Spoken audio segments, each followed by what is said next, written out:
Good morning, everyone. It's good to see you. Happy spring. And yeah, I'm going to talk today about, you can see the title of my talk, is nitrogen pollution really a problem in our coastal waters? And again, pleasure to be here. It looks like a great lineup of speakers and activities for today. As I address this question, I'm going to start by just giving you a global perspective. This is a paper that was published in Science, the most prestigious science journal in the world. Came out just in January, I believe. And it was actually a follow-up of a prior study that had been done about a decade ago. And you can see what it's called, Planetary Boundaries, Guiding Human Development on a Changing Planet. And essentially, it's a group of some of the world's best environmental scientists looking at all of the environmental stressors on the planet, how they're affecting the planet, and what we need to be most concerned about from their scientific expertise and opinion. And so you can see the different factors that they're concerned with. You can see they're worried about genetic diversity.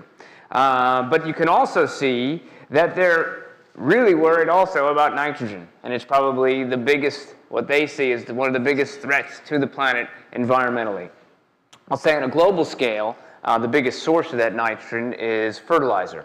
And the fact that humanity has learned how to make our own nitrogen, take the most abundant source of nitrogen on the planet, that's the atmospheric nitrogen, that's 80% of what our atmosphere is made of, and we've learned how to make that into fertilizer. We learned that 100 years ago, but we're now making more of that than the whole planet makes naturally on its own. And so the scientists are worried about that. But that's the global view. And as I'll explain to you, on Long Island, fertilizer is not the biggest source of nitrogen, actually. But it is something to be concerned with. Now, almost 45 years ago, one of the greatest oceanographers of the 20th century, John Ryder, was brought to Long Island from Woods Hole Oceanographic.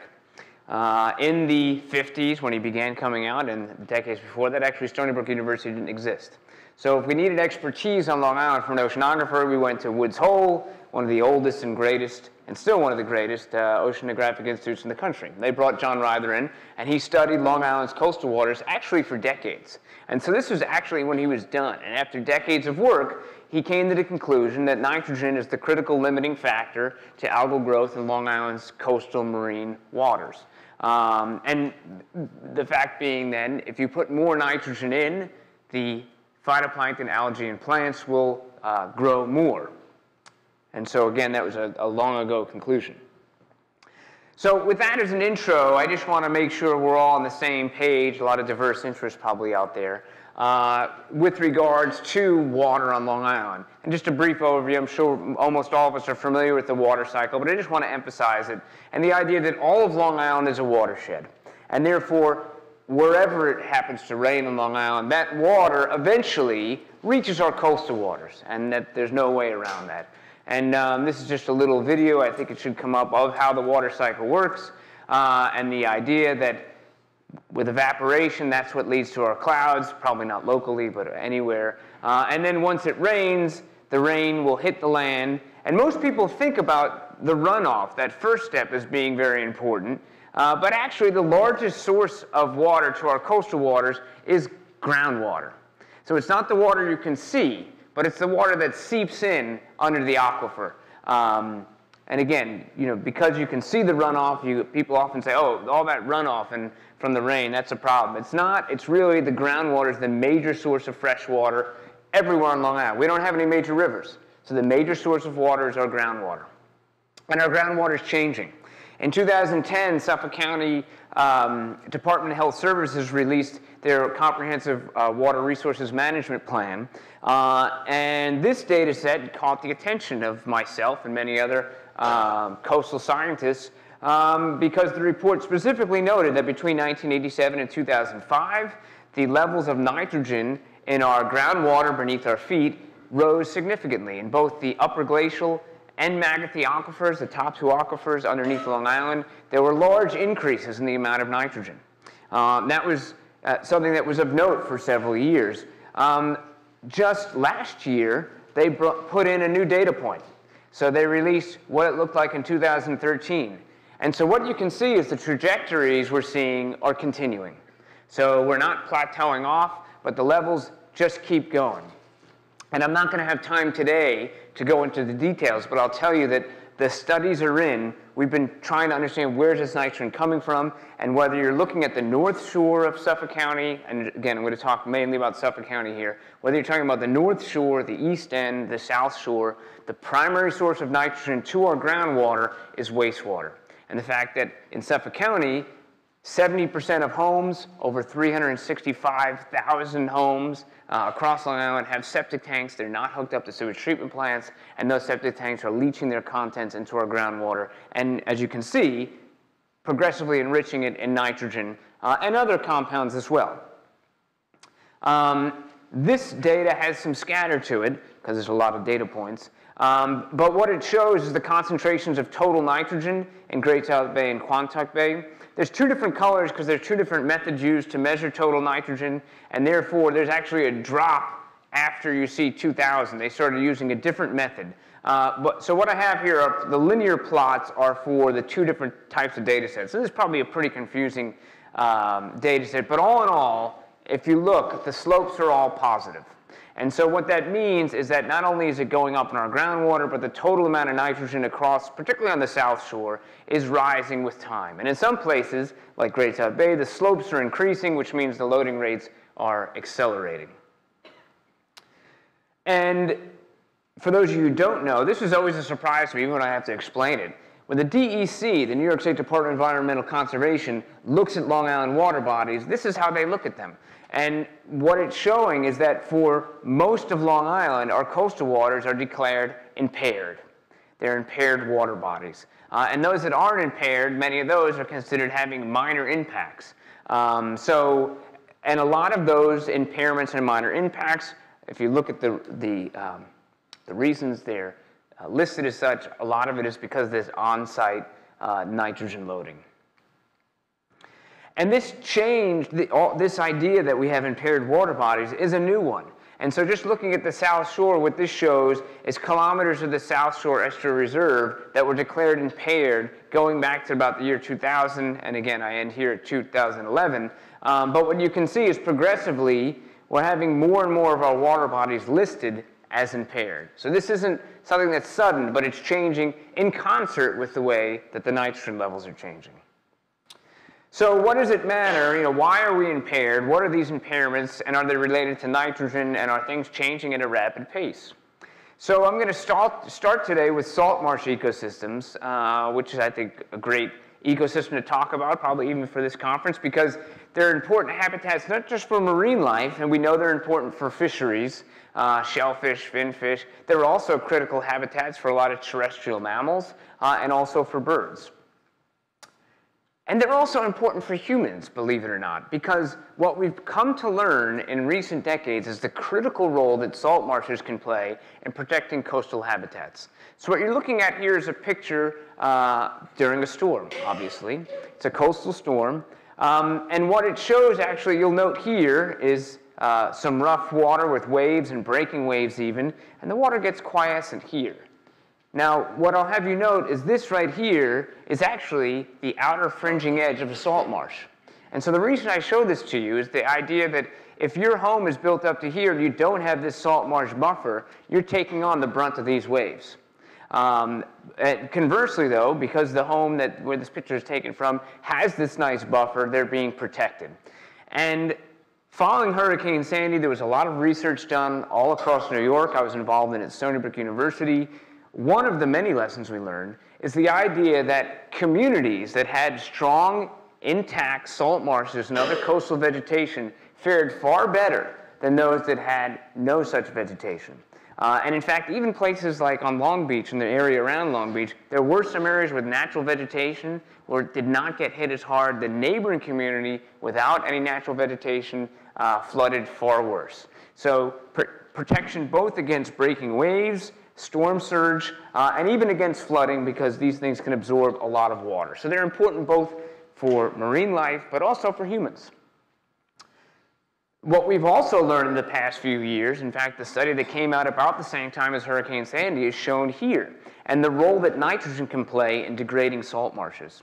So what you're looking at here are two different salt marshes, one nice and pristine, one that's been receiving heavy nitrogen load. And at the macro view, as you look at it, it has this calving off in these creeks. So it's literally, it's collapsing upon itself. What these scientists did, and again, paper published in Nature, one of the most prestigious journals along with Science, and they did something innovative. They took CAT scans of the roots of those salt marshes, and that's what's shown here. So when you look at the root system of the pristine marsh, it's dense, it's thick, and that's what gives the good support for that salt marsh.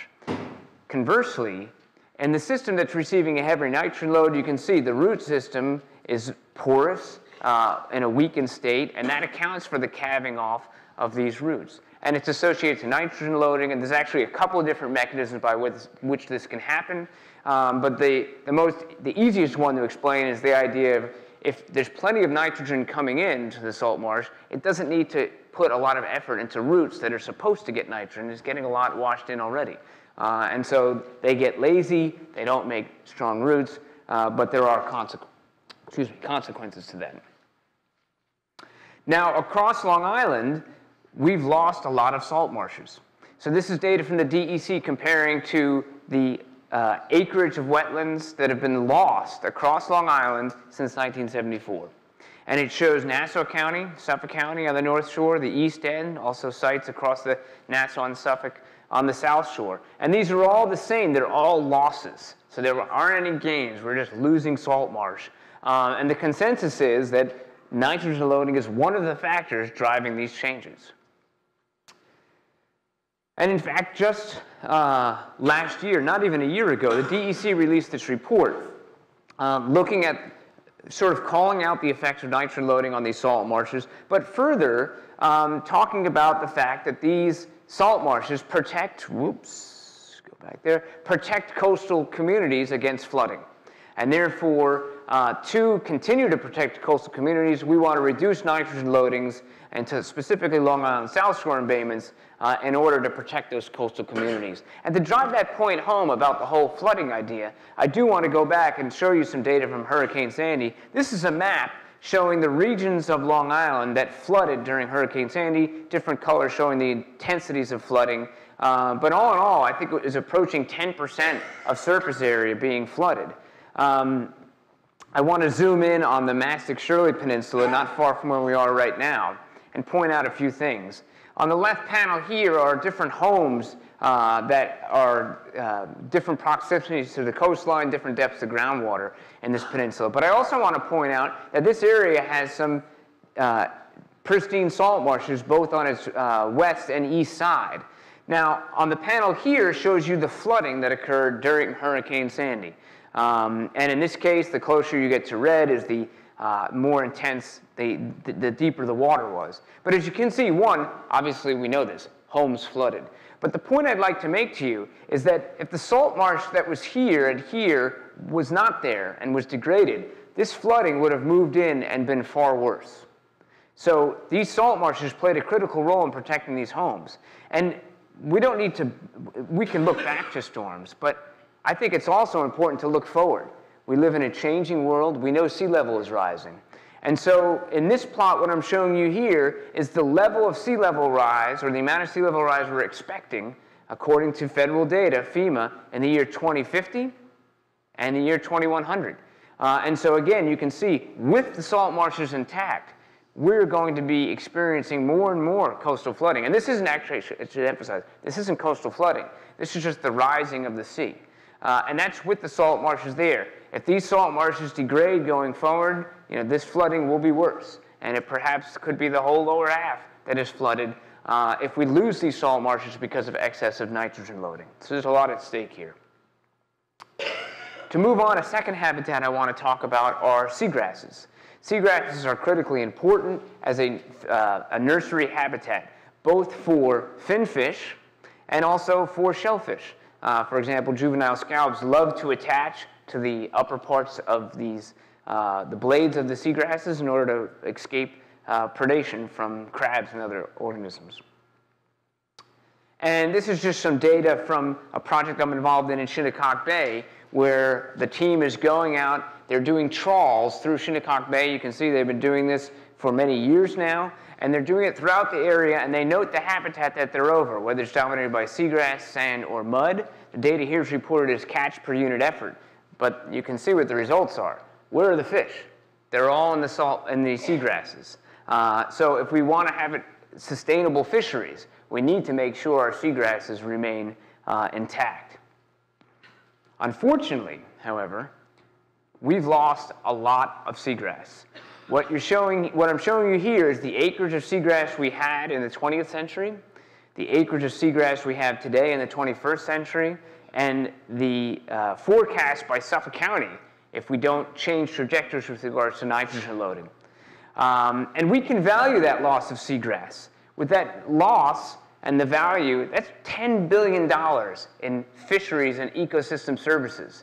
So sometimes people talk about, or you all heard the argument, economy versus the environment. But a lot of times people aren't considering what the true value of these ecosystems are. And you can't sell a seagrass, or you can't sell a salt marsh as well. But they have tremendous value, as you can see, with regards to fisheries, and also seagrasses can also stabilize sediments and also provide some storm protection. And why is this happening? What's going on? Well, we know very well from the scientific literature, as you increase nitrogen loading, you end up with a situation where instead of having seagrasses, you start favoring macroalgae and seaweeds, and then eventually microalgae and phytoplankton that shade out and kill off the seagrass. And so that's what's happened in many of our South Shore bays, also on the East End. And so if we're going to hold the line, change needs to happen.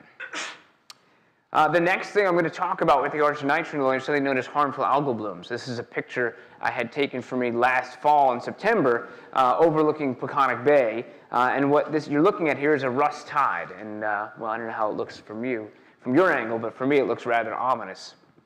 And we have a lot of harmful algal blooms going on here in Long Island currently, but this is, again, like I said with the impaired water bodies, this is a new phenomenon.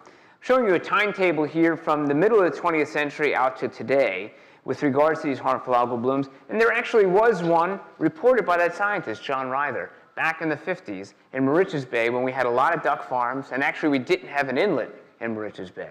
But the inlet opened following the Ash Wednesday storm of 1954. Also, the duck farms went away. And we actually had about a 30-year period where, I've combed the literature. You can't find reports of harmful algal blooms on Long Island.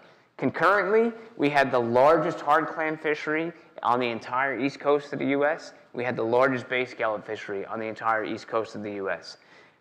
All this began to change in 1985 with the brown tide that we know was responsible for the collapse of the bay scallops, also inhibiting hard clams. And then we've had a series of different harmful algal blooms, some making toxins, some damaging to the ecosystems.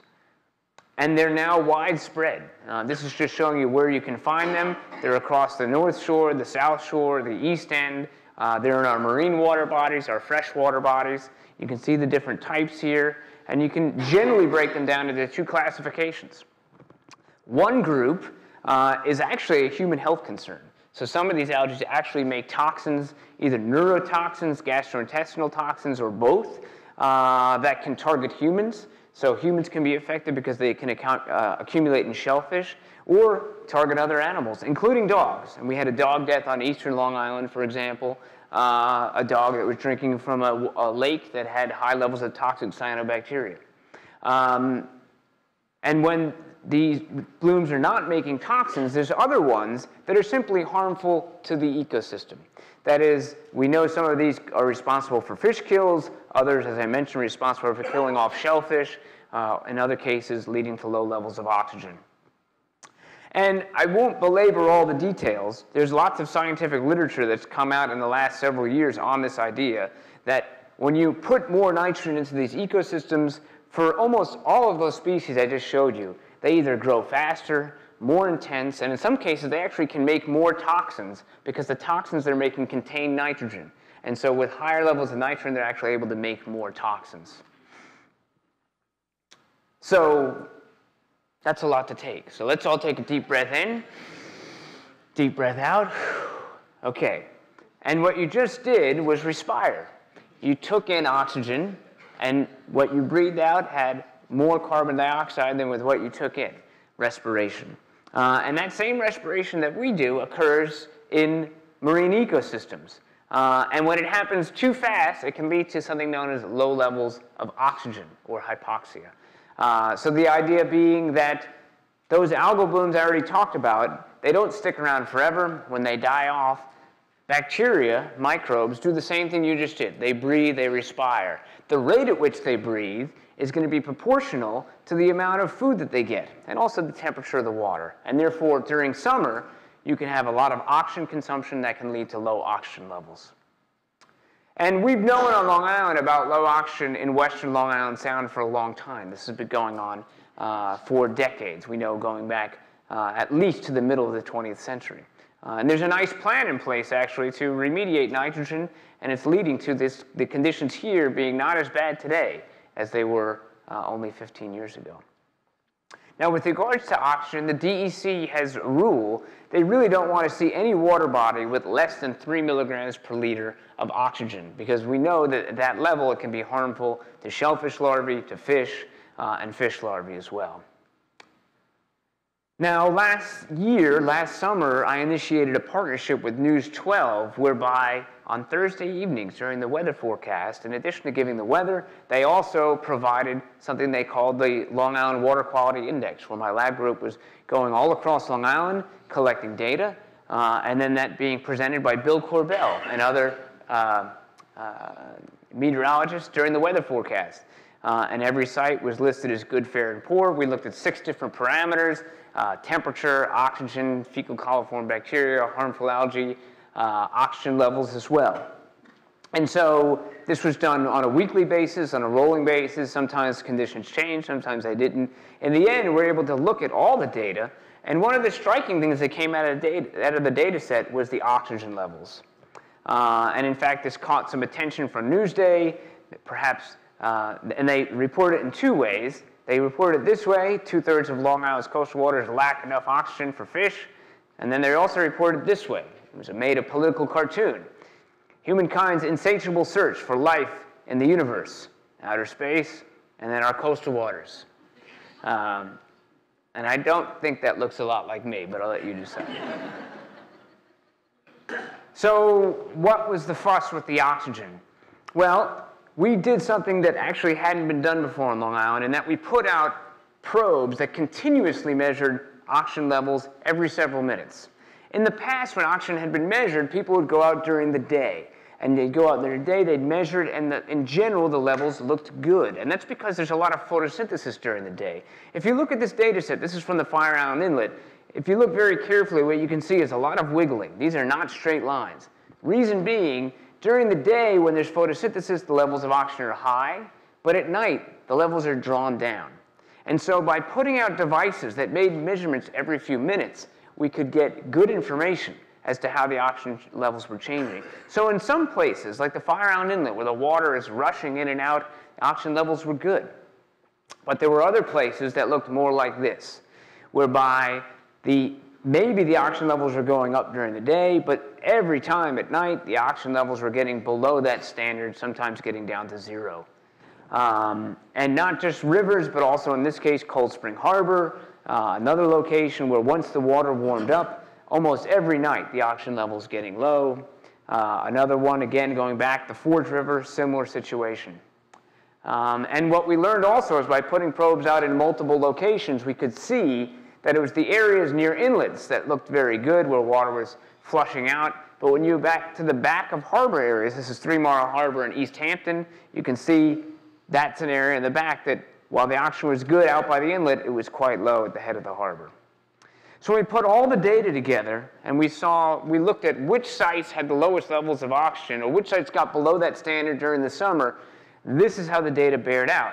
Any site that's red or black means that the levels went below the 3 milligram per liter standard. And you can see widespread, almost everywhere, in fact. There were only a few places that never violated the standard. And ideally, actually, the DEC would love to see the water always above 5 milligrams per liter. And you can see, if you look at all the data, not just daytime, but day and night consistently, the oxygen levels are not matching up. So there's an issue, and again, just reminding you, we know that high levels of nitrogen loading leads to lots of algal blooms that decay, and that fuels respiration, that breathing that you did, the bacteria do, and that leads to the low oxygen. Now, just to show you this pattern potentially in reverse.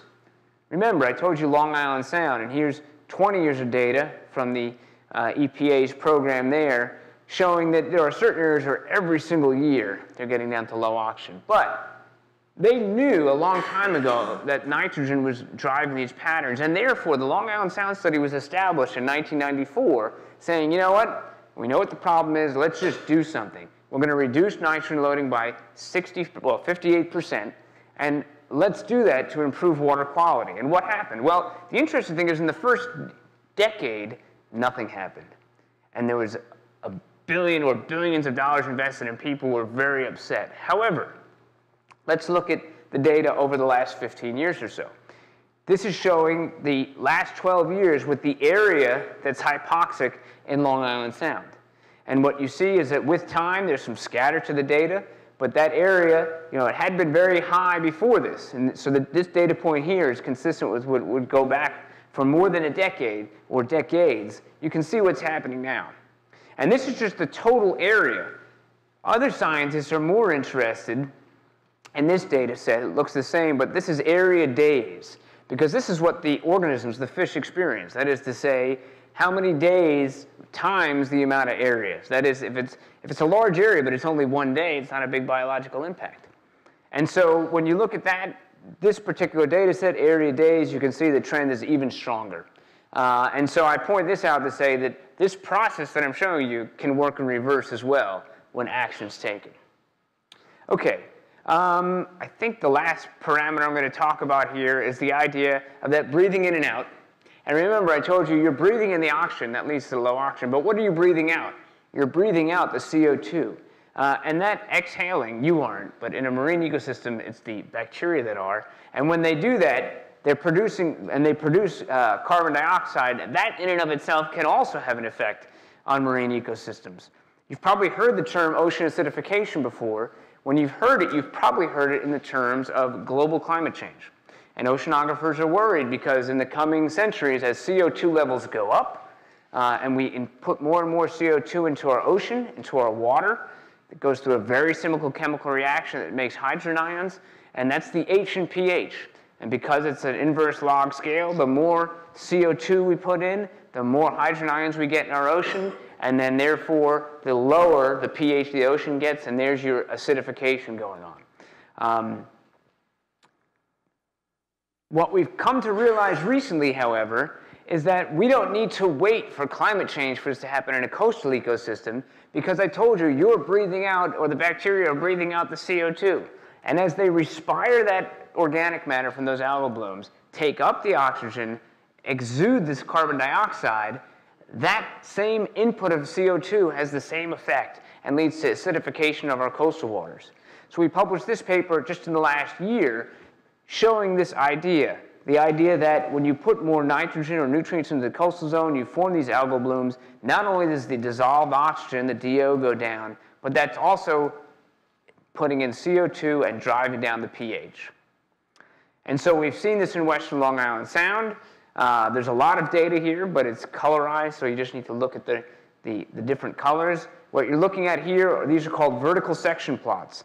And this is Long Island Sound. On the left side here, this is New York City, and this here is about Port Jefferson. So a cruise going from New York City to Port Jefferson, looking with depth. Surface waters, bottom of Long Island Sound. And here's the low oxygen conditions that I've showed you several times now that form in the western part of Long Island Sound.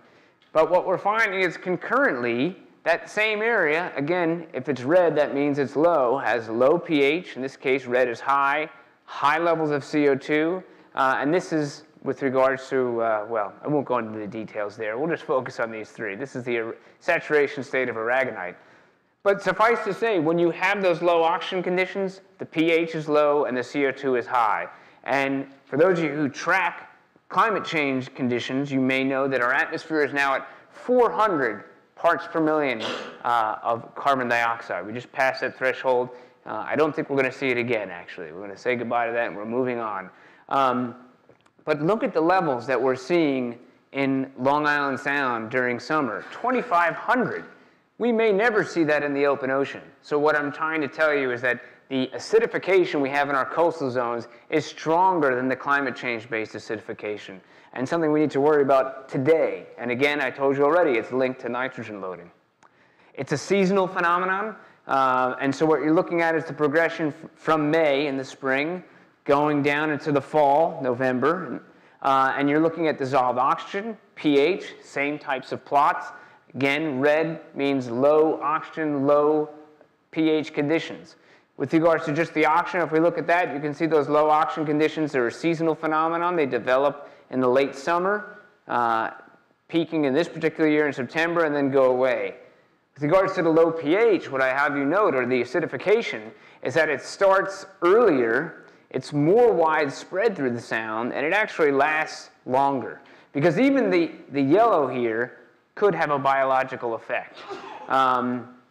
So that paper we put out about the acidification was featured in Newsday in this past year. And actually, there was an editorial written about acidification just last week in Newsday, and making this connection I already told you about, the idea that, and you can see, just to quote here, one thing is clear, acidification offers one more good reason to double down and reduce nitrogen pollution because of that link, because more nitrogen gives you more acidification. And I think this is the last experimental data set that I'm going to show. It's the idea that the Forge River, as you may well know, has low oxygen and low pH. So if you look at the red here, that's showing the seasonal progression getting down to low levels of oxygen and pH in the Forge River. This is actually an experiment where we took that water and we added sodium carbonate. Did I just turn myself off? How am I doing now? Still off? Okay. Is that my cue? Okay, I'll wrap up. If you add carbonate, you can fix the pH. And what I'm going to show you here is what happens when we raise either larval scallops or larval fish in the Forge River water, or the Forge River water where we just fix the pH. Not even the oxygen, just fix the pH alone. And what you can see is that these organisms can grow and rear and get good levels of survival if you fix the pH levels. So the pH is an issue today. So overall, whether we're talking about harmful algal blooms, low oxygen, acidification, loss of critical habitats like salt marshes and seagrasses, the news is not great. And this is the landings of shellfish in New York State from 1980 until 2010. And it shows the major species we might consider, clams, oysters, scallops, mussels. This is the change in their landings, and you can see across the board, we're way down, no matter what species you're looking at. And again, we know this is all related to these changing conditions that I've been talking about. So we know why we love Long Island. You know, we love our beaches, we love to be able to fish, we love our clean water. And we also now know the ills that excessive nitrogen loading have brought to many of our coastal waterways. And so with that, I think there's the movement afoot now to change the nitrogen loading conditions on Long Island. So as that happens, you'll know why it's happening. And so what I'll end with is just pointing out a Facebook site that I run, Long Island Coastal Conservation Research Alliance site.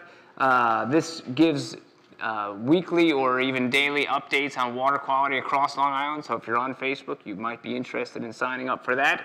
And in addition, I'll just point out that I'm giving a State of the Bay symposium with all the data from last year, from 2014, and I'll be presenting that at the Stony Brook Southampton campus.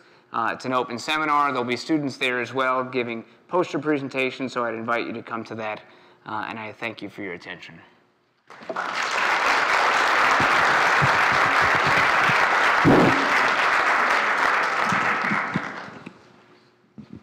So we do have a couple minutes for questions. If you have a question, come to the aisle mics, because we are recording this, and going to the aisle mics, you'll get recorded.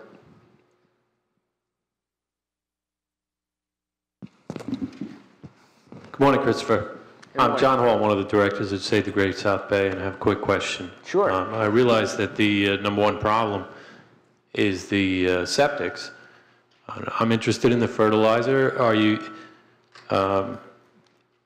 Is there anybody taking a look at the seasonal spike in fertilizers caused by the application and then for example, spring rain? That's a good question. And let me just say that just because septics are the most prominent source of nitrogen to our coastal waters, fertilizer comes in at a strong number 2. And in some cases, and in some places, I also want to point out that it's number 1. So if you do an average for a whole entire estuary, it ends up being septics. But there are some sub-watersheds where fertilizers are very important.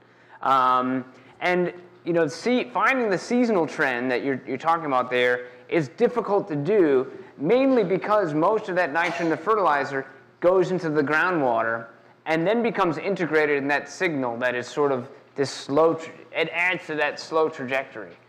So certainly in some cases, there are some cases, for example, near where I live in East Quogue, there are large farms, and you can see the runoff of literally of that water that goes towards the bays that's enriched in fertilizer.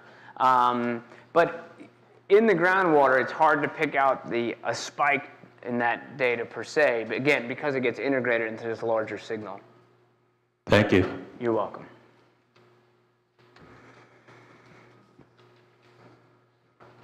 Other questions?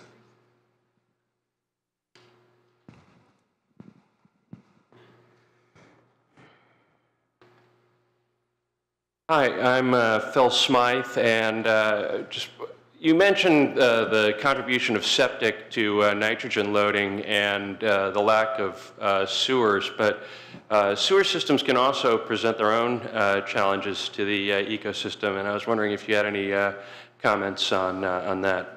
Absolutely. I mean, I can point to places on Long Island, the Bay Park Sewage Treatment Plant on the South Shore in Nassau County, the Northport Sewage Treatment Plant in northern Suffolk County that can contribute to water quality problems. So I fully agree with you because what it ends up doing is creating a point source of nitrogen. At Stony Brook University, we're starting a new program called the Clean Water Technology Center that's focused exclusively on coming up with technologies for homes, not to put homes on the sewage treatment plants and build sewage treatment plants, but to come up with advanced septic tank systems that do a better job at removing nitrogen than a standard system, and actually a better job than the alternative systems available now. And we're also seeking to make them have a smaller footprint, be very simple to operate, and to have a very low cost. And so the goal is to not sewer all of Suffolk County. We can't do that. It's just not. It's fiscally not even. It's fiscally not advisable, and logistically probably not possible. But there are technologies there, and technologies we're hoping to advance at Stony Brook University to come up with a solution. There are alternative systems now available already. Many of them are quite pricey, and there are some other disadvantages. But there are, we're not going to sewer our way fully out of this problem. That will work for some communities, but we're going to need alternative septic systems for removing nitrogen in many other places. Okay, thank you, Chris.